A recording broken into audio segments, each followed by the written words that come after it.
Welcome. In this video, I'm going to show us how to create a trend chart and summarize our data. The trend chart we are going to be visualizing is going to be for a period of 1 month. We can see from day 1 to the 31st of January. Now let's go and begin. First, let's try to understand our data set. We have sales data, order ID, date, customer name, category, product, quantity, unit price, total sales, and profit. We are interested in creating trend chart. And one important thing you need to understand is that for you to have a line chart or a trend chart, you must have a period, which we have here as date. So we can load our data set and go ahead.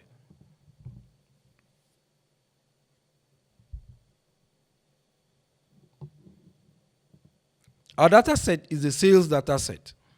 Now we want to see how we can create a trend chart with it. To create a trend chart, we select total sales here and date, which we have here. We have a recommended visual, but we are interested in creating a trend chart. This is what we have. This is a line chart or a trend chart. We select it. Now, if you see, we just have a point. Why? Because in our x-axis, we have day, month, quarter, and year. Right? So the largest unit is year, and our data set does not span beyond a year.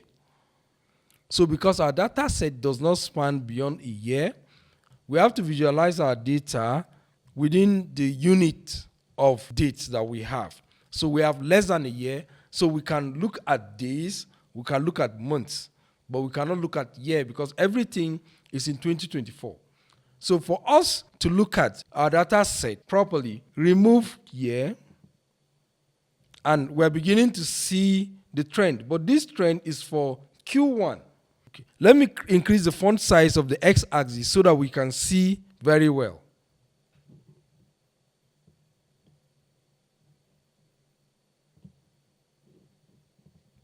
We go here, go to x-axis, and increase the font size.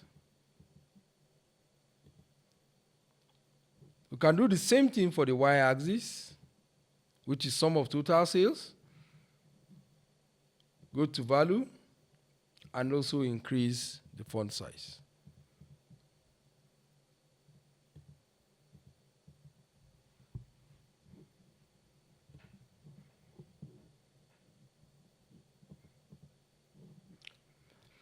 Now we can see we have 1 quarter and a month. But to have a better visual, we still take out the quarter so that we see the month and the day. So everything is within a month, and we can see our trend. Our trend shows a pattern of sales from January 1st to 30th. Now, how do we interpret this?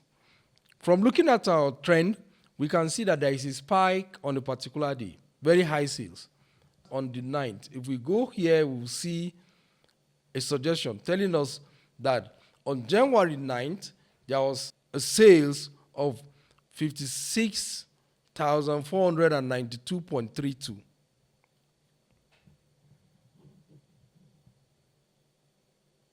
We can also change the color of our visual.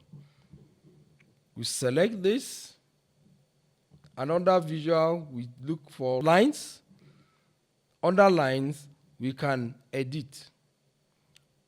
Change the color to a color of choice. So we can change the color, let's say to this maroon, or maybe to something else that is not here. So we select, and I want the color to be a deep green color, so we have it. We can also display our data labels by toggling on the data label option. So we have the data label here. We just toggle it on, and we're going to see specific values on each day within this period of observation. We can improve our visual by using some cards to give some high-level summary. So we select card, And then we can look at the total sales. So this is the total sales. We add another card. This time around, we select total sales again, but we are going to change it to average. So we are going to see average sales. So this average sales per day. We can also have another summary by selecting the card. You can look at total profit. So we select profit, and we have total profit. Now we can change the colors to match our visual. So our trend line is green. We can change the colors to different shades of green. So we select the card, go here, and then under the colored value, we select color, we pick. Can also do the same thing for this. Maybe we look for a lighter shade of the same color. And so we have it. We can also edit our title. We go to General. Under Title, we can decide to centralize it, increase the font size, and also edit the text. Instead of sum of total, you can see total sales by month. And here we have it. Thanks for watching.